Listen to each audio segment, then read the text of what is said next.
வீடியோக்கு ஸ்பான்சர் பண்ணுறது gen reviews. இவங்களுடைய வெப்சைட் அட்ரஸ் வந்துட்டு டிஸ்கிரிப்ஷன் பாக்ஸில் கொடுத்துருக்கேன், போய் செக் பண்ணிக்கோங்க. இப்போ வாங்க வீடியோக்குள்ளே போகலாம்.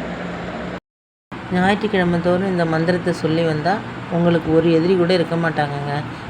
அதுக்காண்டி எல்லோரும் ஃப்ரெண்ட்ஸ் ஆகிடுவாங்களான்னு கேட்காதீங்க. அப்படி கிடையாது, எதிரின்னு இருக்க மாட்டாங்க. வாழ்க்கையில் எதிரிகளால் சில பேருக்கு பெரிய அளவில் பிரச்சனை இருக்கும்.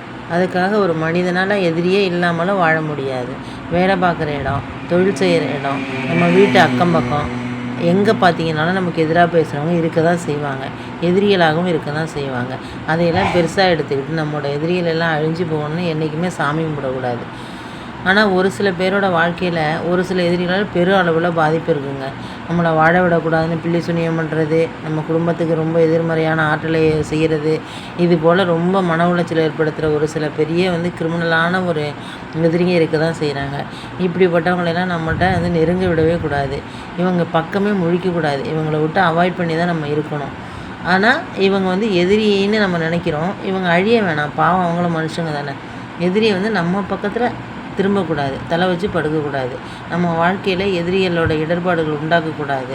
அப்படின்னா நம்ம செய்ய வேண்டிய 2 வழிபாடை பற்றி தான் இந்த பதிவில் பார்க்க போகிறோம். இந்த 2 வழிபாட்டையுமே நீங்கள் பார்த்தீங்கன்னா ஞாயிற்றுக்கிழமை அன்றைக்கி செஞ்சாலே போதும், எதிரிகள்கிட்டேருந்து சுலபமாக தப்பிச்சிக்கலாம். ஃபஸ்ட்டு என்னென்னா சரபேஸ்வரர் வழிபாடு. முதல் வழிபாடு எதிரிகளை அழிப்பதற்கு சரபேஸ்வரர் வழிபாடு. அழிக்கிறதுனா அழிக்கிறது கிடையாதுங்க, அவங்கள ஒதுக்கி தான் வைக்கிறோம். சரபேஸ்வரரை சிவனின் அம்சமாக சொல்கிறாங்க.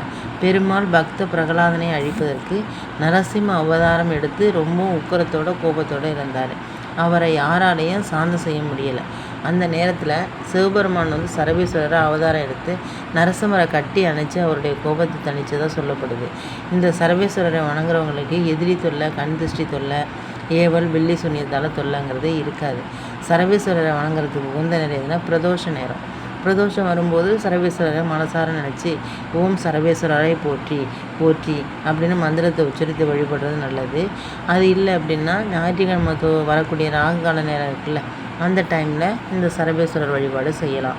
அதாவது ஈவினிங் 4:30 to 6 மணி வரைக்கும் ராகு காலம் இருக்கும். இந்த நேரத்தில் சரபேஸ்வரரை மனதார நினச்சி உங்களுக்கு இருக்க எதிரி தொல்லைகள் நீங்கணும் அப்படின்னு வேண்டிட்டு ஓம் சரபேஸ்வரரே போற்றி என்ற மந்திரத்தை 27 முறை உச்சரித்து வழிபாடு செஞ்சால் உங்கள்கிட்ட இருக்கிற எதிரி தொல்லைகள் நீங்கும். உங்கள் வீட்டு பூஜை அறையில் விளக்கு ஏற்றி வச்சுட்டு சரபேஸ்வரரை மனசார நினச்சி மேலே சொன்ன வழிபாட்டை மேற்கொள்ளுங்கள். அடுத்து எதிரி தொல்லை விலகணும் அப்படின்னா சூரிய பகவான் வழிபாடு இருக்குது. ஞாயிற்றுக்கிழமை காலையில் 5:30 மணிக்கு எந்திரிச்சு குளித்து சூரிய நமஸ்காரம் செய்யணும். தினமும் சூரிய நமஸ்காரம் செஞ்சு வந்தால் உங்களுக்கு எதிரிகளால் பிரச்சனையும் இருக்காது. இருந்தாலும் ஞாயிற்றுக்கிழமை ஒரு நாளாவது வாரத்தில் சூரிய நமஸ்காரம் செய்யணும்.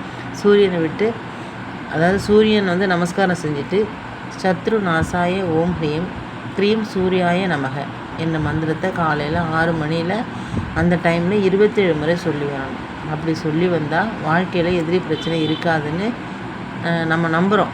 ஐதீகம் அது. அதனால் நம்ம இந்த 2ஐயுமே செஞ்சு பார்க்கலாம். மேலே சொன்ன 2 வழிபாடுமே ஞாயிற்றுக்கிழமை செய்யக்கூடிய வழிபாடு தான்.